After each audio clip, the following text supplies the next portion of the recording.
Okay, people, I know me, Seth the Lawn Surgeon, has been a long time promoter, lover of the Toro Timemaster, but I am thinking about selling my Toro Timemaster.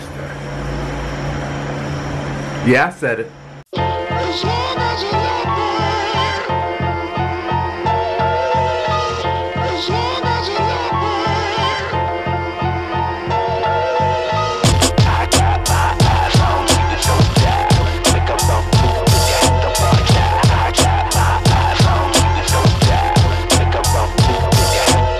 Alright people, what's going on? You already know what time it is.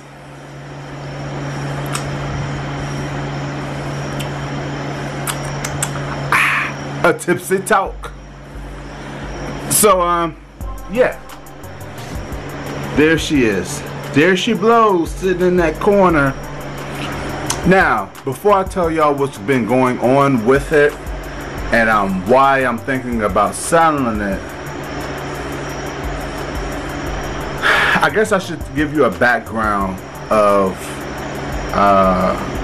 what I've been, you know, what the background of the Toro Timemaster in my lawn care business. Get this focus. I don't know why it's unfocused. But yeah, so back in 2014, I believe, I bought the Toro Timemaster.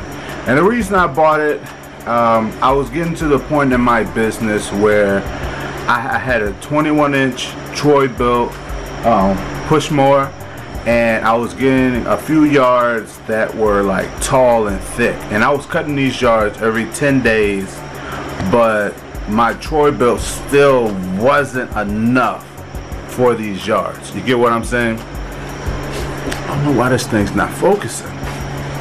Anywho, my 21-inch wasn't enough for these yards, so I said I need to get some more. But of course, I only had $1,000. You know what I mean? Well, I had a little bit more than $1,000, but I wasn't trying to fork out much more than that. You know what I mean? And lo and behold, comes across the Toro Timemaster. $999.99. So I get it, and of course I abuse it. You know what I mean?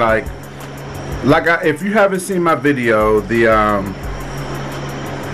where I talk about the Toro Timemaster and is it worth the money, you know, I'll put it up here or wherever.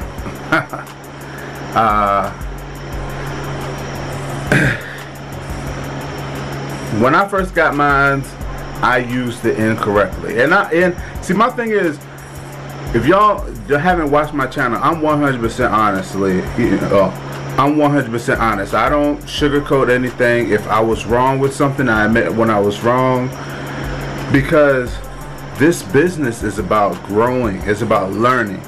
And when I got my Toro Timemaster, I was just like anybody else out here. I was grinding. You know what I mean? I was using whatever I had to make the money. You know what I mean? And so when I got my Toro Timemaster, I was using it weekly. Not only weekly, like any and every opportunity I had to use the Toro Timemaster, I used it. And I was cutting yards. I was like every front yard I would use it on, because it left such a perfect, nice cut. But like I said in my video, it was a residential mower, and it's still, you know, it was and is a residential mower. So if you use it like that, it's gonna wear out. And so luckily for me, it didn't. Oh no, something flashed. I got a box fan in here, so I wouldn't be hot, because it's been hot out here. But luckily for me, it didn't conk out. It didn't give up the ghost, but it's starting to give up the ghost now. But I'm gonna get to that. It didn't give up the ghost. It held me down. Coincidentally, it held me down all the way until I got my walk behind. I got my walk behind in 2016. So 2 years, imagine that, 2 years I'm going hard using that Toro Timemaster commercially. Thick grass, tall grass, it don't matter. If a small gate, that Toro Timemaster is going in there cutting that grass. I'm using it, I'm wearing it out. And then eventually I got my walk behind. When I got my walk behind in like August of 2016, that Toro Timemaster sat in the shed. It didn't even come out. And it did its job. You know what I mean? I always tell people, man, I think this lawn care, you know, business is meant for me because the equipment seems to last just long enough. So right when I got my walk behind, the Timemaster started having problems with the transmission, and so I let it sit in the shed for the rest of 2016. 2017 comes along, and I said, let me just put it in the shop. So I take it to the dealer, I put it in the dealer, I say, you know what, I want y'all to check it, tell me what's wrong with it, and I know I want the belts and the belts changed, and check the transmission. So I end up getting the transmission changed, putting a new head gasket on it, and so 2017 it was good. And so 2017 I started using it like I was supposed to be using it. You get what I'm saying? Because I had my walk behind, and so I really didn't use it in 2017. Then it flipped in 2018. I really didn't use my walk behind.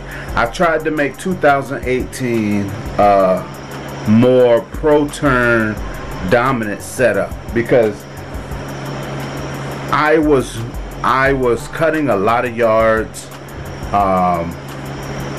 I didn't have a lot of time, you know what I mean? I had more yards, so I had to use the ProTurn more instead of walking with the walk behind, you know what I mean? So I always had the ProTurn and the Timemaster. You get what I'm saying? And so I started using the Timemaster a little bit more, and I kind of narrowed it down to like, really, there's only like 1 or 2 yards out of my 35 yards that I use the Timemaster for. It's 1 yard that I have to use it for because it has such small gates. It's not even small enough for me to use this new compact, the 34-inch. Like, it's that small, and so the 30-inch barely fits in there. And so I was using it on another yard for some ditches, all right, and it started smoking, you know. Like it didn't have as much power in it.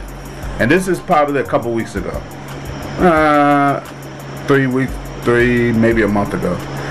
And so I was like, man, what's going on? I said, maybe it needs a new air filter. So I took the air filter off, and I said, let me run it without the air filter, you know, because it's starting to smoke.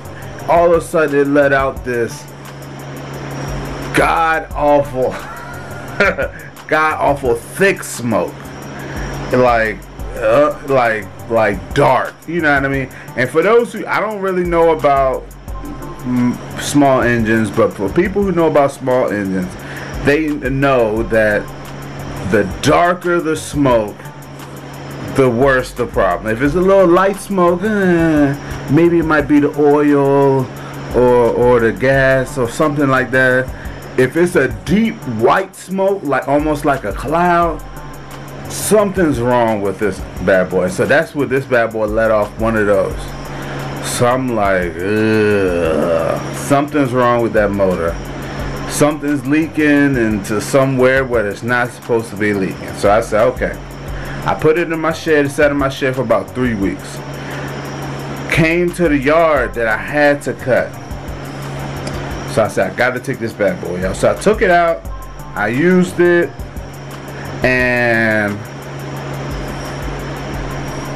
like the power is gone. The power is gone. You get what I'm saying? It's like is dying. The motor is dying. You know, somebody out there might be able to fix it, but I don't have time to fix it. Hopefully I can limp it out to the end of the season. But what I'm thinking about doing, I'm thinking about selling it. And I'm not going to sell it now, but what I'm thinking about is investing money into a 21-inch. You get what I'm saying? Because I have this, like, literally,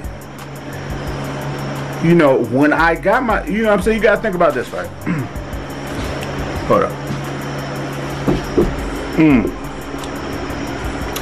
When I got my Timemaster, right? That was my main workhorse. That was my mower that, you know, if I had to get into a small gate or wherever, that's what I used. That's the only thing I had. But now I've gotten to the point, I've grown. I've got more equipment. Not only do I have my walk behind, which is a 36-inch, I have my, you know, I'm demoing this 34-inch. You get what I'm saying? So my thing is, like,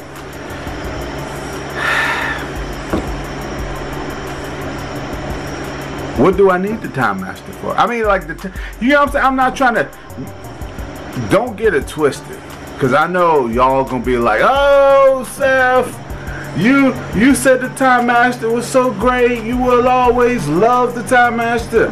I 100% do love the Timemaster, and I'm not saying the Timemaster is a bad machine. My thing is, I know when it's time to get out of Dodge. I know this motor is going downhill. I know that. You get what I'm saying? And if I can sell it while it's still running, clean up at least, it's $1,000 more. If I could clean up for $350 to $400 for that bad boy and put it towards a 21-inch, I made off good. You get what I'm saying? A brand new 21-inch. Because the difference now is, when I got the Timemaster, I was using that bad boy primarily for cutting. You get what I'm saying? That was my, I cut every front yard with that Timemaster. Now it's to the point where I rarely use it. I use it for ditches. I use it for small gates sparingly. You get what I'm saying? So if I got a new 21-inch, that's how I'll use it. I wouldn't use it for a lot of stuff, because I will have other machines for that. So with that being said, what I'm trying to say is,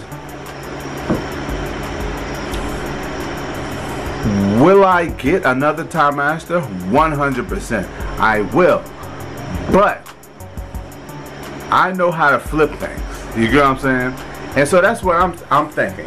I want y'all to tell me, like, is this a smart decision? Should I, like, say, hey, sell this bad boy for $350? I'm gonna post it for like $450 probably. See what I can get for it. Say, hey, you got problems. If you're a mechanic, you come fix it. Somebody want to buy it for $450, whatever. Go down to about $400. I don't want to go lower than $400. But if I have to, I have to. But yeah, hopefully I can get $400 out of it.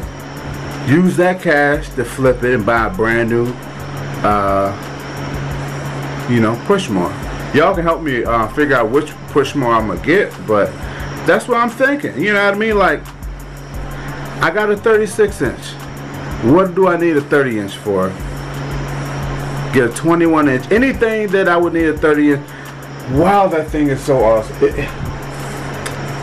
I'm gonna miss that bad boy. Yeah, y'all don't know how much I'm gonna miss that bad boy. But, so what y'all think? Should I get rid of it? Should I sell my Toro Timemaster, the machine that I have made so many videos about? I don't know, man. But yeah, that's the decision I'm trying to make. I have a push mower I'm leaning towards. Y'all probably won't be surprised.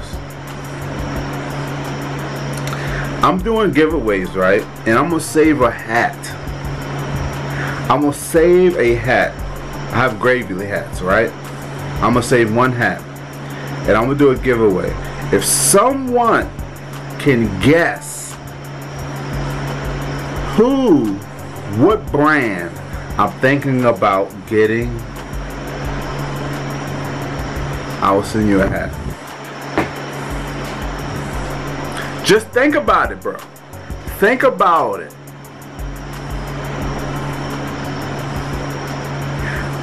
I don't want to give you no more clues. If you can guess it, I'll send you a hat. Anywho, thanks for watching. Comment, subscribe. Give me some suggestions on what brand mower I should get, and then leave a comment on which brand you think I'm thinking about getting. Yes, sir.